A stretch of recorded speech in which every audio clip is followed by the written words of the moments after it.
Welcome back to International Faceoff, where I arbitrarily take teams from two different regions and try to decide how they'll match up.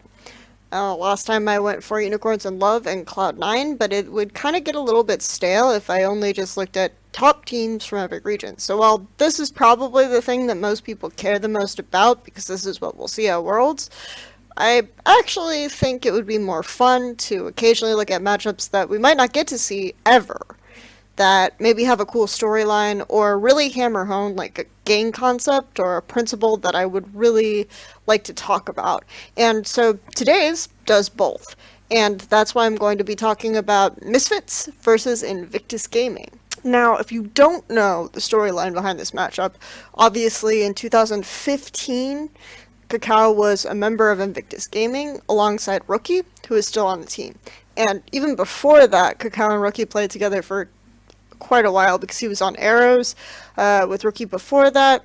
They were in the same organization, so they're very intimate with each other in style, and translating to that going forward, you're seeing something really interesting, which is a divergence or kind of an echo in how these teams played around jungle mid.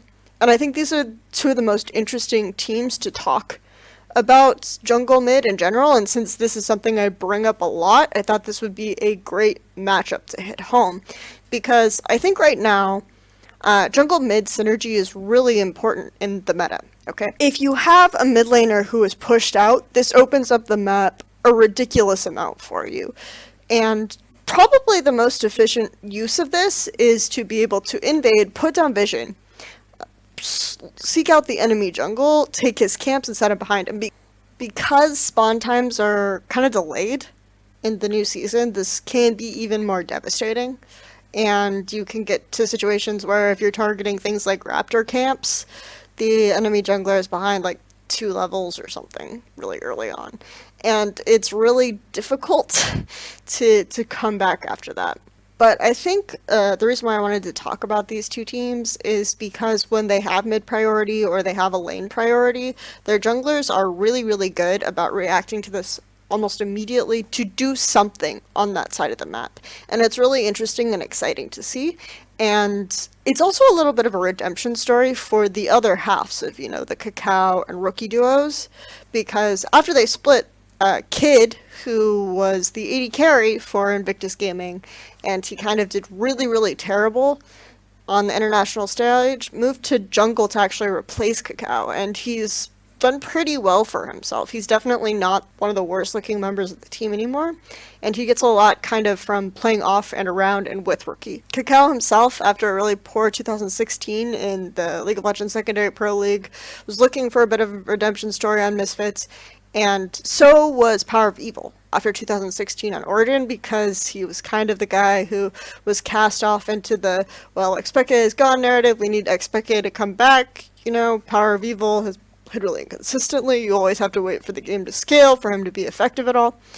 And now he's getting a lot of benefit from having KaKAO as jungle and being able to play off of the vision and work well with that type of situation that KaKAO provides. So I think that it's worked out not just well for KaKAO and Rookie, but for their accompaniments in these types of duo scenarios. So I've kind of set up a little bit why this is important, or what you're seeing off of this, and now I want to talk about a little bit more of the nuances.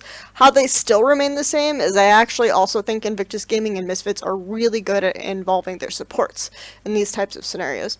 And if you want to watch a Misfits or an Invictus Gaming game, you'll usually see the jungle and the support timing their back on first buy. So what they get out of this is they're able to then roam for a play, either mid and get something done there. So this is something that IG will do a lot, where they'll send their Megan, the new support for Invictus Gaming, with Kid to go around mid, and they'll look for a pick, and they'll instantly get Rookie ahead this way or help Rookie get ahead this way.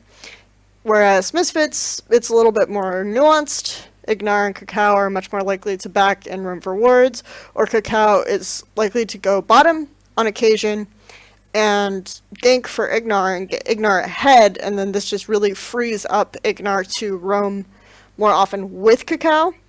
So they'll sort of be a duo that's good at placing vision, good at using like the control that they get from the bot side wave to invade bot side jungle, and then from there just kind of really set up the map so that their early game can snowball effectively. So again, I just really want to hammer home that I think these things are important because you just get so much passive map control from taking first turret, from having vision in the enemy jungle, and it sets up so much opportunity for you to make plays in side lanes and things like this when you have mid pushed out like this. When you have a jungle with agency and a good ability to play off of a pushing lane. This is where it gets interesting and where we talk about some of the nuances of the matchup and where, let's be frank, I think IG start to lose this pretty hard after a little bit. But it is really interesting to break down because I think there are value in both Misfits and in both Invictus Gaming's approach. Okay, usually what we'll see is instead of KaKAO like ganking really hard for Power of Evil,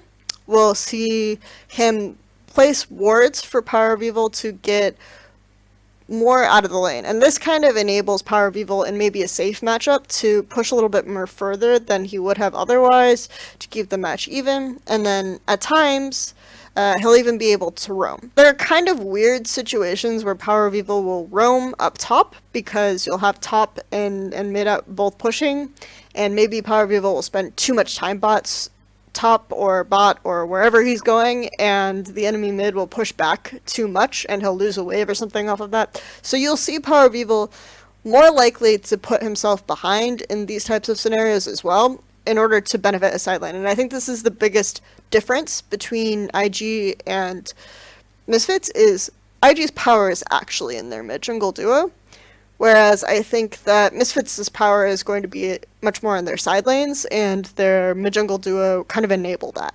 But because of the way Misfits do this setup, you have these really interesting scenarios where Power of Evil will push out mid, and then he'll be able to roam with KaKAO to the top side, and they'll gank for Alfari. Alfari will get this advantage, the enemy top laner will be dead, so they'll have a moment where they have a TP advantage, and they can immediately transition that advantage to bot side and get an advantage in bot. So it's just like this very swift, smooth, and this is like where you really see the power of mid push, is just how easy it is to transition a mid lane advantage to side lanes really effectively. And from this, like if you have a bot side advantage for Misfits, Ignar can roam much more, and then you just continue to snowball and push these tiny like grasps of advantages much well to make mid lane game stronger, a stronger position for you. By contrast, IG do try to funnel a lot of their power into mid. I mean, Duke historically has been like this top laner who you put him in a lane and he's just like good to go, he's gonna push, he's gonna do his thing, you know, and it's just super focused. Rookie has really strong, smart understanding of mid lane matchups, and he's consistently just able to get leads even in matchups that he theoretically should lose. So like Orianna into Jace, and he just pushes and bullies, and he's able to use the wave well, he's able to use his ball well. And in this way, Rookie is more likely to be the one kind of enabling Kid and moving with this pressure that he creates to put vision in the jungle so that Kid can get red buff denial for the enemy, or like Gromp denial from the enemy. And then very often Invictus Gaming will focus on felling mid tower first, and the amount of control and power that you get from taking down mid tower first is really strong, because immediately the enemy team doesn't have their mid line pushing up as much through the mid lane. They don't have the security of being able to rotate to the mid tower, and you just have all of this control through the map and growing through the middle side of the map that IG can take care of. So this is much more their approach.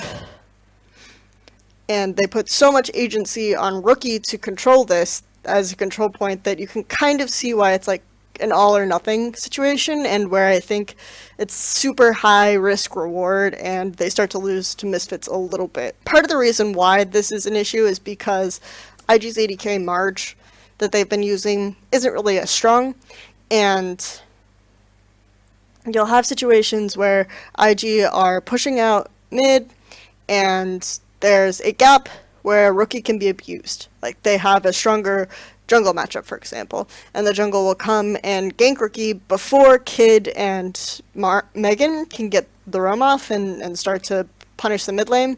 And then you set Rookie behind momentarily, and you get push momentarily for your mid laner, and then you take your mid laner and your strong jungle matchup, and you gank bot, and you just kill their bot lane. And Marge is kind of done. I mean, Marge doesn't react well to these types of scenarios. I think that IG are still kind of waiting for their AD carry, Jackie Love, to get older, though they haven't really explicitly stated this. He might still be under the age limit. So I think this is one of the big problems for IG is, while I think there's a really strong core in Rookie, Kid, and Megan, like, Duke isn't as well integrated into the team yet. Marge is sort of left on his own and isn't really integrated into the time either. So you aren't seeing like as much of this fluidity between the lanes in the early game on IG as you are on Misfits, and I think this is something that's really exploitable for Misfits.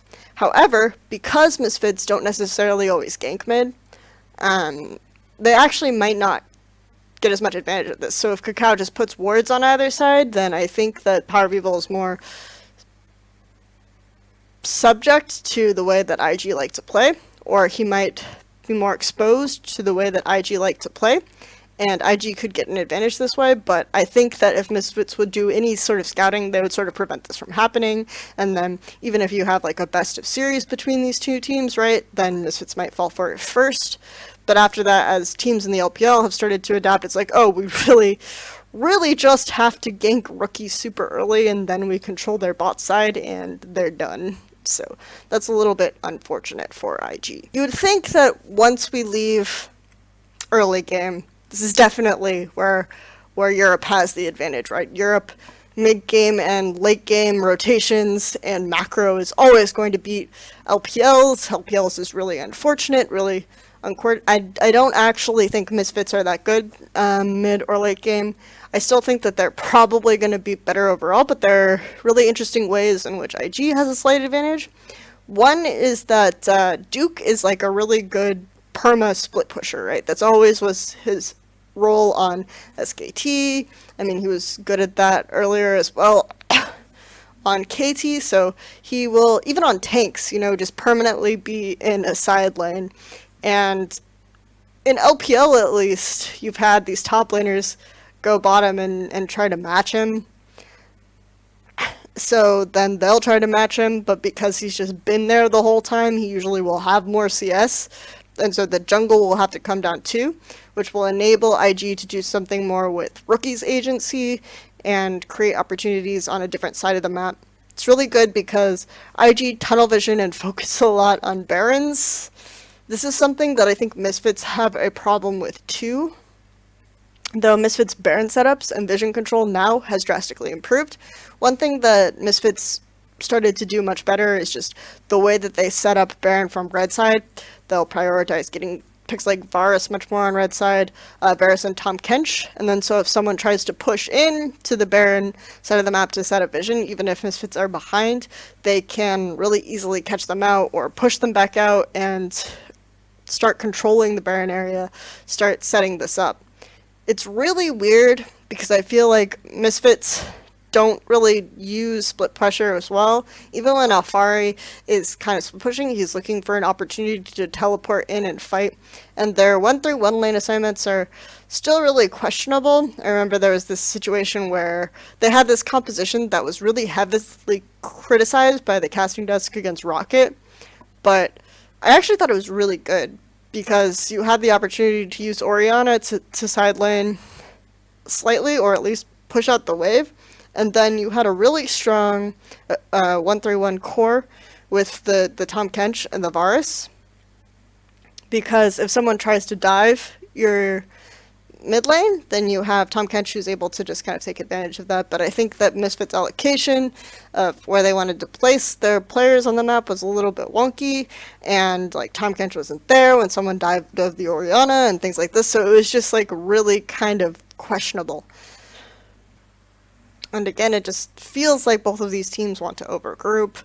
Sometimes Misfits will move their bot lane to mid too early, and then like the enemy team will be able to get a top lane from that or a turret from that. Things like this go wrong. IG overfixate on Baron, almost lose this if they screw up a fight. I mean, it's LPL, right? It's an LPL team. They will try to repeatedly kill you, and this is another situation where Misfits vastly diverge, is because I feel like Misfits kind of become much more cautious through mid-game, and they're pushing waves, and they're grouping, and they're pushing waves, and they're looking for opportunities to Baron, and IG are just trying to kill you. They're trying to get you to Baron so that they can kill you. It's not an exaggeration, really. I mean, there was the one game against LGD where there was legit, like, a kill for IG, so not just in the game, but a kill for IG every minute in a 33-minute game. And, yeah, it's really, really fun. But thinking about this in a more sophisticated way when this happens, I actually think it would play into Misfits' favor, because Misfits have been sort of indecisive through mid-late game. And if IG are really trying to opt into these situations where they're fighting Misfits, then maybe Misfits are more likely to take advantage of them. They're not going to be put in positions where they're overextending themselves and having the play fall back on them. And it's just much easier for Misfits to take advantage of it if they're already set up in this like kind of cautious way. So yeah, overall this matchup probably wouldn't be the most exciting if it was played, but the storyline is kind of cool, right? And to see the reunion of KaKAO and Rookie on the other opposite sides of the rift, Kid sort of redeeming himself for being blamed for holding KaKAO back to an extent, Power of Evil coming into his own, and then you have KaKAO coming back from like LSPL, bottom of the barrel.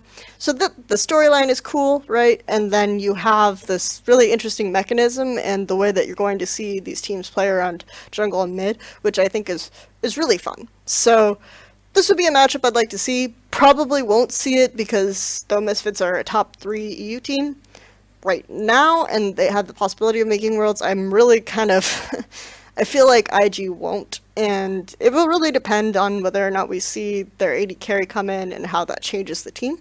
But I thought this was an interesting matchup, and thanks for watching.